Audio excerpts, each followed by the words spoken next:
Pedro é o discípulo mais conhecido. A gente pensa e lembra dos nomes de muitos outros, mas aquele quarteto ali, sem dúvida, é o quarteto mais conhecido. E dentre Pedro, André, Tiago e João, Pedro é o que mais se destaca, é o que mais aparece nas histórias e é o que aparece muito também depois. Pedro é um personagem cheio de tensões e excentricidades e a Bíblia revela ele com muitos versículos na sua trajetória de transformação. Pedro é um homem extraordinário, uma pessoa que trouxe consigo muitas qualidades e teve todas elas santificadas. Um homem que trazia também grandes defeitos e teve ele transformado. Pedro é uma moldura humana que representa aquilo que acontece quando o Salvador toma o controle da vida. Pedro era um pescador e como pescador grandes lições são trazidas para a gente nas páginas da Bíblia dessa sua experiência de pescar. Também como pescador, ele trouxe algo para a sua vida que foi muito útil para a vida que Deus colocou nele, na sua história e da sua história para o Evangelho que chega até a gente. Pedro nos entregou 2 epístolas. Pedro foi a mente que forneceu as informações inspiradas para que Marcos escrevesse o seu Evangelho. Pedro é um personagem que nos traz para dentro das páginas da Bíblia e com ele a gente encontra o Salvador. Pedro, como pescador, conforme eu disse, tem muitas histórias relacionadas a um barco.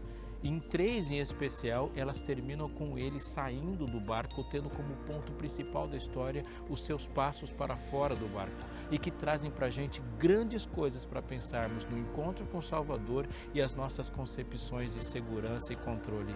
Vamos conversar sobre isso e deixar que a Bíblia nos fale e nos transforme acompanhando a história deste homem. Não sai daí, está só começando o seu Fé para hoje.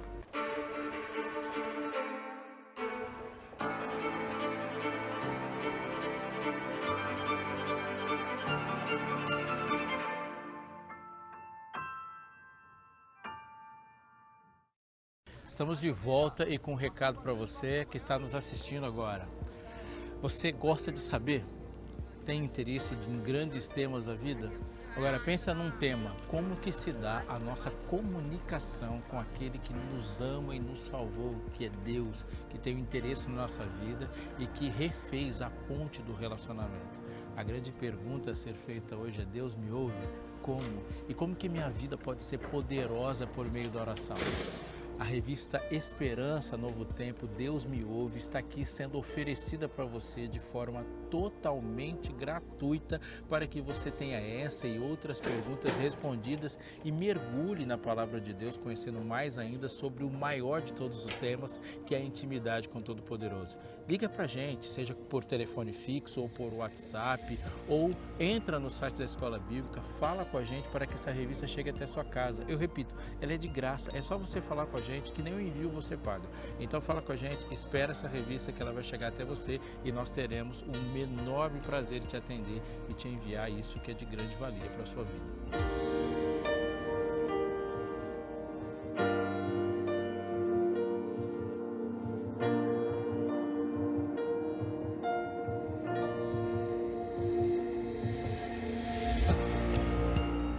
Pedro era um homem do barco, um homem do mar, e o mar lhe ensinou muitas coisas. O primeiro contato do milagre que ele presenciou com Jesus, ele estava num barco e o texto bíblico diz que Pedro estava, depois de uma noite frustrada, lavando as redes. Essa apresentação ela é no mínimo interessante, mas quando a gente vê essa aproximação de Jesus e sabendo que Jesus estabeleceu critérios de escolha para chamar os seus 12, tenho certeza de que o trabalho que Deus fez na vida desses homens não começou no momento em que Jesus falou com eles, muito antes, como eu e como você. Hoje estamos vivendo a nossa vida, vivendo experiências e podemos ter essa certeza. As nossas experiências, elas não são exclusivas ou restritas ao momento presente da vida. Não, Deus sempre usa experiências para este momento e para momentos futuros. É bom pensar que Deus hoje nos ensina lições para momentos em que não teremos tempo de aprendê-las. Hoje você não pode desperdiçar os dias vividos. Existe um homem com um barco lavando as redes. Essa é uma cena que parece simples, mas há muita profundidade nisso. Porque Deus trabalhou, repito, na vida deste homem até o ponto em que ele foi chamado. Um homem lavando as redes depois de uma noite frustrada de pesca diz muita coisa sobre o que Deus fez na vida dele, porque Pedro era um homem perseverante. Uma boa parte de nós, depois de uma noite completamente frustrada de trabalho, de uma empreitada, de um projeto, estaria vendendo as redes, abandonando as redes e não lavando as redes. Lavar as redes significa que ele queria usá-las de novo. É neste momento que Deus vê tudo o que as pessoas normais não veem em alguém e dá uma ordem para ele. Pedro, vá para onde as águas estão mais fundas. É bom colocar nisso também o seguinte: Jesus está falando com a multidão e usa o barco de Pedro para falar à multidão. Pedro não somente é um homem que está ali demonstrando resiliência e perseverança, como revela disposição ao serviço. Ele para de fazer tudo o que está fazendo e permite que Deus use as suas posses, use seus bens, use seu barco para falar para outras pessoas. Pedro ali praticamente se coloca numa posição de coadjuvante. Ele não é a multidão, ele não é o pregador, ele é o dono do barco que cede para que o pregador salve a multidão. Depois de um tempo parado ali com seu trabalho interrompido, Deus fala para ele a frase: Pedro, vá para onde as águas são mais fundas. Agora ele se desloca para uma posição contrária e depois de dizer isso ele fala: lance as redes para o outro lado. Veja, há uma soma de lições aqui e quando Deus fala com Pedro, lance as redes do outro lado, tem um monte de informações que na mente de Pedro fazem um sentido que confrontam com o sentido que Deus dá. Pedro sabia como pescava, Pedro tem experiência em pesca e sabe que aquela ordem redundaria em mais fracasso, porque jogar as redes agora de dia, onde o peixe vê a rede e depois de uma noite frustrada, e se ele escolheu a noite, ele obviamente sabia que a noite é muito melhor para pescar do que o dia. Ele fala uma frase que é bom você falar também. Ele olha para Jesus e diz: Senhor, a gente pescou a noite inteira, e agora anote essa frase: mas sob a tua palavra lançarei as redes. Não é o que faz sentido, não é a experiência. A determinação do sucesso está na confiança da palavra. Você está juntando comigo tudo que Deus encontrou nesse primeiro momento? Um homem resiliente, perseverante, paciente, disposto ao serviço e agora uma coisa muito importante para a caracterização de um discípulo: a confiança na palavra. Não é porque faz sentido, não é porque eu fiz isso a vida inteira, mas foi porque você falou. E Pedro então agora lança as redes para a pesca e tem diante de si a maior pescaria da sua vida. Os barcos se encheram de peixes a ponto de quase ir a pique e o barulho, a efusão, a reação que aquilo causou trouxe todos os barcos de volta e ali o milagre que aconteceu em um barco teve uma dinâmica que se espalhou para todos os outros. Então vem o convite: Pedro, eu quero te chamar para ser pescador de homens. Há alguma coisa aqui que chama muita atenção. Primeiro que Deus coloca no barco de Pedro a maior quantidade de peixes que ele já tinha pescado para tirar Pedro do barco. Há uma lição que Deus está ensinando para Pedro e está ensinando para você e para mim também. Deus está dizendo que Ele é plenamente capaz de sustentar aquele que Ele chama para seguir. Quando Pedro sai do barco, é convidado a sair do barco, antes do convite, Deus dá a certeza que quando nós entregamos a nossa vida ao serviço de Deus, a gente pode viver sim, sem se preocupar com nosso próprio sustento. Ele falou isso de forma direta: não andeis ansiosos, ele disse, com coisa alguma. Não, são gentios que pensam assim: confie em mim para te sustentar. Um grande amigo meu disse uma vez essa frase para mim: cuide das coisas de Deus e deixe que Deus cuide das suas. Essa foi a experiência de Pedro. Ao ver tantos peixes no barco, ele sabia que aquela mão que trouxe os peixes para o barco, aquele poder, aquela voz, aquele comando é capaz de fazer absolutamente qualquer coisa. Então, entre ficar com aquilo que foi produzido pelas mãos do Senhor, ele escolheu as mãos do Senhor. Aquilo que o salmista já tinha dito: ele quer o Senhor. E se o Senhor é o pastor, eu não preciso me preocupar com as águas, ou com o pasto, ou com o caminho. Eu fico com o pastor. Pedro, saia daí e vamos pescar homens. Uma grande lição de ser pescador de homens é a relação que existe entre a caça e o caçador, o pescador e a pesca. Um pescador, ao lançar suas redes, ele derrota o peixe, ele vence o peixe, ele mata o peixe, ele se alimenta do peixe. Um pescador de homens, ele não derrota os homens. Um pescador de homens não ganha dos homens, ele não mata os homens, ele não se alimenta daquilo que é produto da sua vitória. Não, Deus não chamou Pedro para ganhar das pessoas, Deus chamou Pedro para ganhar as pessoas. Deus não chamou Pedro para agora lançar as redes do Evangelho e matar as pessoas. As redes do Evangelho, ao serem lançadas e alcançar as pessoas, um pescador de homens tira as pessoas de onde elas estão para que elas tenham vida, ao contrário daquilo que um pescador fazia. Pedro agora, ao ganhar, ele não se alimenta daquilo que ele faz, mas ele faz o reino crescer, alimentando as pessoas a partir daquilo que ele faz. Quando Deus chamou Pedro para a missão, a conclusão do episódio é que Pedro agora deu passos para fora do barco, fora do seu ambiente de segurança, para viver uma outra segurança em Deus. Amigo, preste atenção, porque essa lição traz para nós uma grande dinâmica entre as provas de Deus, os chamados de Deus e os desafios do mundo. Os desafios do mundo, eles são sempre colocados ao nosso alcance, alimentando o nosso ego, e eles estão todos depositados na nossa capacidade. Os desafios de Deus, eles estão fora do nosso alcance e estão depositados todos na capacidade dele.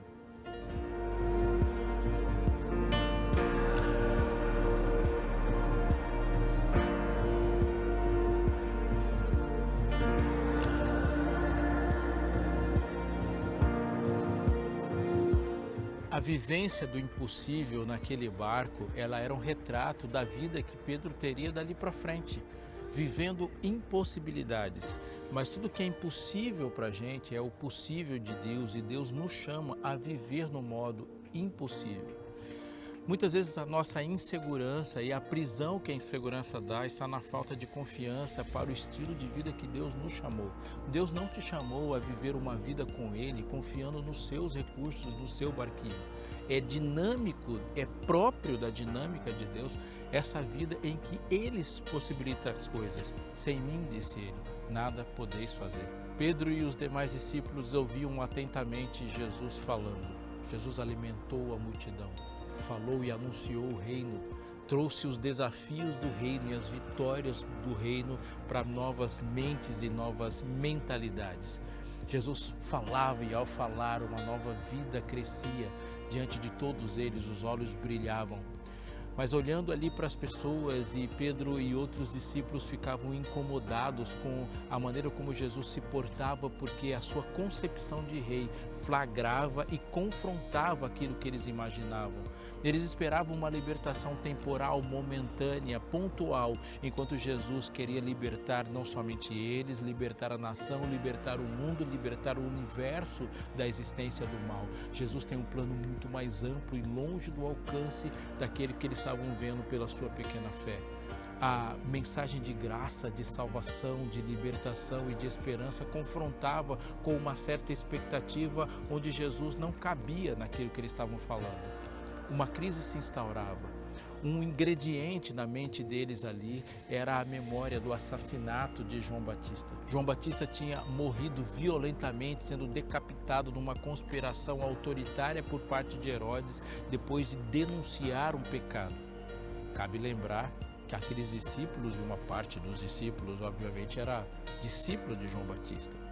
Eles estavam ali com a memória de uma vida vivida com João Batista.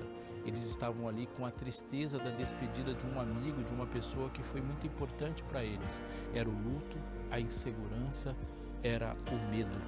Se seguindo João Batista, os passos de João Batista, falando o que João Batista falou, vivendo o que ele viveu, seguindo os passos de quem se entrega para Jesus, o caminho era a decapitação, a morte, então a conta fechou certinho. Será que era a morte que os esperava também?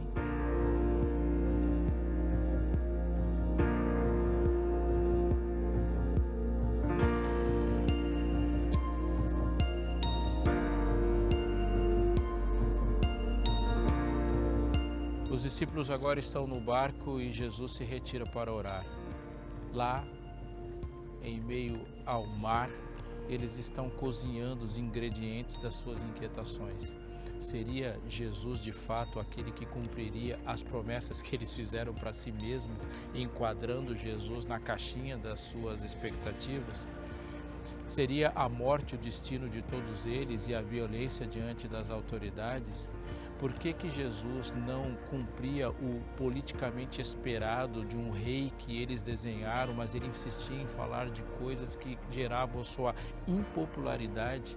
A soma de pequenas certezas deles dava uma dúvida, enquanto Jesus propunha que ao entregar todas as dúvidas para eles, ele lhe devolveria uma certeza. A verdade é que agora eles estavam no barco e a tempestade não era só do lado de fora. Havia uma tempestade de dentro e de fora. Fora, a tempestade era sequestrante. A temperatura alterada afetava sua pele e eles não conseguiam sentir nada mais do que o frio e o vento. O barulho dos trovões sequestravam seus ouvidos e nada mais eles poderiam ouvir a não ser o ensurdecedor barulho da sua pequenez e incapacidade diante da fúria da natureza. Seus olhos nada podiam ver no meio da noite a não ser relâmpagos que cruzavam o céu, e quando os relâmpagos cruzavam os céus, eles diminuíam ainda mais a sua visibilidade. Eles não podiam confiar nos seus sentidos e os pensamentos ali também estavam sequestrados. Muitas emoções, tristeza, medo, incertezas, luto. Os olhos não podiam ser confiáveis, o tato e os ouvidos. E neste momento o barco era lançado de um lado para o outro pelas ondas. Ali a segurança do barco estava sendo completamente solapada. Não havia superfície para eles não podiam se apegar a nada, estavam jogados de um lugar para o outro, aparentemente à mercê de uma capacidade que eles não tinham.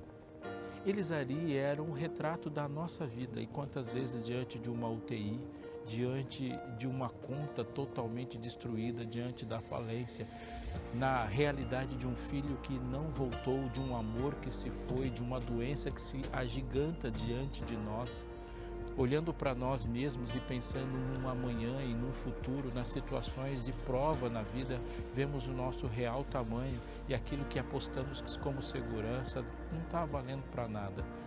A realidade se agiganta diante de nós muitas vezes e às vezes a gente leva muito tempo para perceber que precisamos de Deus muito mais do que imaginamos a vida inteira. É nesse momento em que os olhos não veem de verdade, que o tato não pode ser confiável e que os pensamentos estão confusos, que há uma voz que atravessa tudo para chegar na direção deles. Sou eu, não temais. É interessante que nesse episódio deles no barco, eles viram Jesus e o imaginaram como um fantasma. É interessante mesmo pensar, porque ver Jesus e o imaginar como um fantasma é um retrato do nosso mundo. E é comum quando apresentamos Jesus para as pessoas e elas inicialmente sentem medo da alteração que Jesus vai causar, medo de um Jesus que chega e desorganiza a vida, que tira práticas, que mexe na carteira, que mexe na casa, que mexe com os filhos, que mexe na educação, que mexe na profissão, e as pessoas têm medo de um Jesus que se aproxima e ele está desenhado como um fantasma. Amigo, quando Jesus se aproxima, a primeira coisa que ele vai tirar da sua vida são seus espinhos. Mas o mundo ainda insiste em ver Jesus como fantasma e é possível que você já tenha o visto assim. Ele disse, sou eu, não temais. Sou eu é a frase de Jesus na Bíblia. Ao encontrar com Moisés, ele pergunta, Deus dá um nome para si mesmo dizendo, eu sou. Antes que Abraão existisse, ele repetiu, eu sou eu, não temais. Eu quem? A segurança, o caminho, a verdade, a vida, a ressurreição, a cura, o amor, o propósito, absolutamente tudo que se precisa e no meio de uma tempestade, ele é sim a segurança. É nesse momento em que nós vamos ver mais uma vez esse discípulo nos ensinando sobre os passos que devemos dar, a direção dos passos que devemos dar e o momento em que o discípulo mais uma vez sai do barco. Se num primeiro momento ele saiu do barco para a missão, agora ele sai do barco em direção à confiança de Deus numa lição importante. Quando Jesus não está no barco, a direção que devemos tomar sempre é a direção a Ele. Quando Jesus está no barco, mesmo que ele pareça estar dormindo, durma também.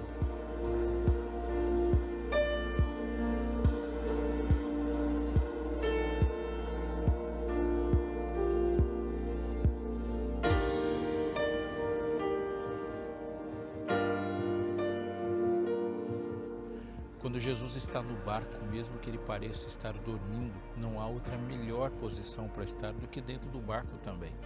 Mas quando Jesus está fora do barco, a coisa mais sensata que alguém pode fazer é andar em direção a ele, mesmo que entre você e Jesus esteja o mar. Agora, pela segunda vez, há uma declaração de Pedro que caracteriza um discípulo. Se no primeiro momento, antes de sair do barco, ele disse: sob tua palavra lançarei as redes, agora ele diz: és tu, Senhor? Se és tu, manda-me ir ter contigo. Grande pergunta, grande resposta, grande constatação daquilo que a gente pode esperar de um discípulo na sua e na minha vida. És tu, Senhor? Se é você, eu vou na sua direção. E agora, mais uma vez, Pedro dá passos para fora do barco, e os seus passos para fora do barco o levam à direção ao Salvador. É um episódio de quase afogamento, mas ali há um Senhor salva-me e um Deus que corre na direção de Pedro. E não importa se você está indo na direção do Senhor, confie que Ele também está vindo na sua direção. A história não termina neste episódio, porque nós vamos encontrar Pedro mais uma vez dentro do barco e nos ensinando grandes lições sobre isso. Jesus conversou com ele nos momentos que antecederam a sua crucifixão. Perguntas foram feitas, advertências foram feitas e grandes, mas grandes lições chegam para a gente desses textos bíblicos. No primeiro momento, Pedro olha para Jesus e fala: todos vão te trair, menos eu. Todos vão se escandalizar, menos eu. E Jesus olha para ele e fala: Pedro, não, Pedro, você vai me trair, você vai escandalizar também. E o galo vai te lembrar: antes que o galo cante, você vai me trair, você vai me negar, você vai se esconder, você vai se camuflar, você precisa de mim muito mais do que você pensa. Em outro momento, Jesus chega para ele e fala assim: olha, eu roguei por ti para que a tua fé não desfaleça. Tu, pois, quando te converteres, fortalece os teus irmãos. Ele disse: não, Senhor, estou pronto para ir contigo, tanto para a prisão como para a morte. E Jesus mais uma vez responde: não, você não está pronto. Há lágrimas que antecedem também o momento em que Pedro tem aquela fatídica negação. As lágrimas e o coração turbado proporcionaram a resposta: não se turbe o vosso coração. Mas antes disso, Jesus olhou para ele e disse: eu vou me despedir por você. Para onde eu vou, você não vai poder me seguir. Mas ele fala: não, Senhor, eu vou. E Jesus disse: não, você não vai conseguir fazer isso. Nas vezes que Deus conversa com Pedro, há uma constatação, uma realidade que Pedro desenha de si mesmo que não é compatível com a realidade que Jesus desenhou dele. Jesus fala: você precisa de mim, a carne é fraca, suba comigo para orar, você precisa de mim, você precisa adquirir força para os momentos que vão vir. Mas a confusão na mente de Pedro não o permitem perceber a realidade diante dele. Pedro se compara com os outros e, ao se comparar com os outros também, ele se vê num terreno frágil dessas comparações, quando Deus chama ele para pensar só nele.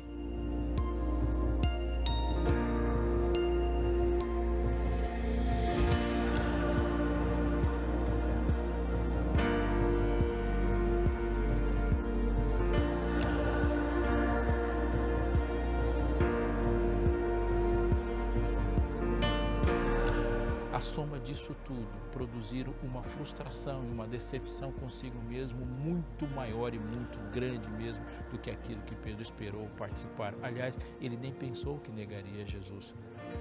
A realidade é que ele negou.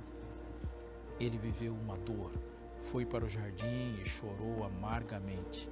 Se viu tremendamente decepcionado, e se em algum momento ele tinha uma segurança que Deus construiu nova para ele, de que Deus podia sustentar a sua vida, em outro momento dentro do barco, ele viu agora na ousadia de caminhar na direção de Deus, diante do medo, das incertezas, agora ele tem destruída diante do seu coração a segurança nele mesmo em cumprir sua própria promessa. Essa é uma reconstrução de segurança que todos nós precisamos, porque mais cedo ou mais tarde nós vamos passar por isso. Em algum momento a gente se vê e percebe que nos tornamos inimigos de nós mesmos e a coleção de promessas não cumpridas se tornam armas na mão de Satanás quando pensamos numa reconciliação com Deus. As promessas não cumpridas são ácido na nossa memória. Pedro olhou para si, pensou em si, pensou no seu mestre e se viu incapaz de fazer um voto para com seu mestre. Vivemos essa realidade quando Deus nos chama uma aliança e Satanás sopra no nosso ouvido. Você não é capaz de cumprir a sua parte. É a hora que Deus vai nos chamar para conversar. Vou pescar, essa foi a frase. E Pedro agora, com a vida toda desarrumada, porque ela tinha sido colocada aos pés do seu Salvador, do seu Senhor, ele volta para aquela antiga segurança que não é mais segurança. O barco agora está ao mar e mais uma vez há uma noite frustrada. Mas aquela frustração não é por não ter apanhado nenhum peixe. A frustração é de não conseguir firmar os pés para seguir aquele a quem amava. Jesus, mais uma vez, tira Pedro do barco. E aquela foi a sua última noite em um barco. Tira Pedro para falar de uma aliança, para falar de amor.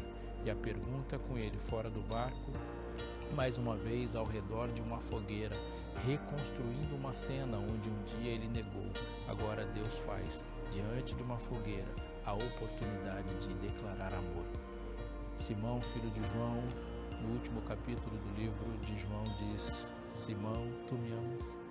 Simão, filho de João, tu me amas mais do que esses outros? Simão, apacenta meus cordeiros. Deus dá a oportunidade de Pedro refletir que a nossa posição de voto em relação a Ele, a nossa segurança de entrega a Ele, a nossa segurança de dizer sim para Ele, viver com Ele, também não está baseada em nós mesmos, mas está baseada naquilo que Ele produz, a fim de que o amor com que me amaste esteja neles e eu neles esteja. Você precisa hoje sair do barco da confiança própria, sair do barco de pensar que é você que sustenta a sua vida para sempre e você só vai ousar com Deus quando tiver segurança nas suas mãos. Você precisa hoje sair do barco dos seus próprios sentimentos e confiar nas suas próprias construções mentais de vida. Você precisa sair do barco da confiança de que os votos que você faz para Deus dependem da sua capacidade de cumpri-los. Deus te chama a sair do barco. Sair do barco, deixar os peixes para trás, sair do barco, enfrentar uma tempestade em direção a Ele, sair do barco para olhar para Ele e saber que essa história de amor entre você e o seu Salvador é o amor que Ele produz no seu coração. Sair do barco é caminhar em direção a Jesus, mas também caminhar na direção que Jesus nos coloca com Ele, do lado de dentro e do lado de fora. Em que ponto do barco você está? Não importa. O que importa é que hoje a mensagem do seu Salvador para você é: sai do barco e vai viver uma aventura da fé com Jesus, seu Salvador e a sua segurança.